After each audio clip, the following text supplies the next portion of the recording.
Hey guys, I just want to give a quick testimony about something that happened to me in 2008. I recall going into work one morning and I had a very hard time getting up the stairs. When I got to the window, I could barely breathe, and I'm reporting to my supervisor. And I tell him, I said, listen, I don't know what's wrong with me, but I got to go home.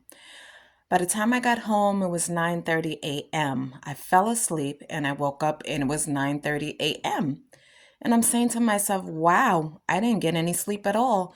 But the truth of the matter is, it was the next day at 9:30 a.m. I had slept for a complete 24-hour period. What woke me up was that I just jumped out of my bed, like jumped up in the bed, not out, but up in the bed. And the Spirit of the Lord inside of me began to say, I shall live and not die. I shall live and not die. I shall live and not die. And at that moment, there was something in the room with me. It was a demonic spirit. I saw it and it walked around from the front of the entrance of the door, and it came around to the side of the bed as if to attack me. But the Spirit of God had already resisted it for me because I had no energy. By that Friday, I got to my doctor's office and he busts into the room and he says to me, Miss Leonard, how did you get here? And I told him, I said, I drove. And he said, I don't understand. How did you drive? Are you sure you drove? And I said, yeah, I drove my car here. He said, I don't know how. He said, Miss Leonard, we just got your blood work back. And he said, your blood work is horrible. He said, you should be dead.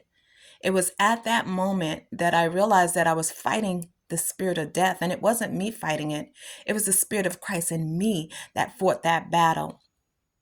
And then he began to tell me, he said, you have to go into the hospital. You need a blood transfusion.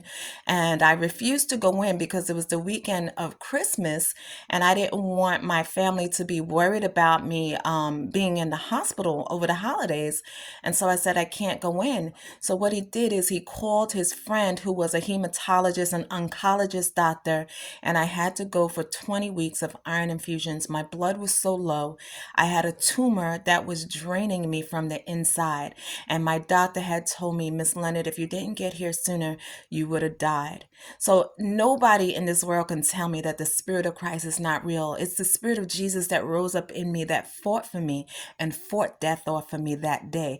Always remember, everybody's experience with the Lord, why they believe, when they believe, is their own individual experience. You have no right to tell anybody what to believe and not to believe, because the experiences that we go through a lot of times is what is convincing to us. I've heard a lot of near death and death experiences where people experience hell, where they experience heaven, and they come back with this grand testimony. And I tell you, what I went through was very serious because I could feel it. My body literally had no life. And had the Spirit of God not been in me, I may not be here today telling you this story. So every chance I get, I'm going to tell of God's goodness. I'm going to say that Jesus rules and he reigns. I'm going to say that he is God.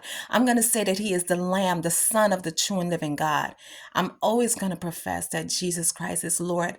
I hope that your experience is not that grave or that scary, but let me tell you, whatever it takes for you to get to know the Lord, I pray that that happens in your life so that you'll know that he's true, so that you'll know that his love is real, and that he only wants the best for you, which is eternal life. I love you, and I'll talk to you soon. Bye.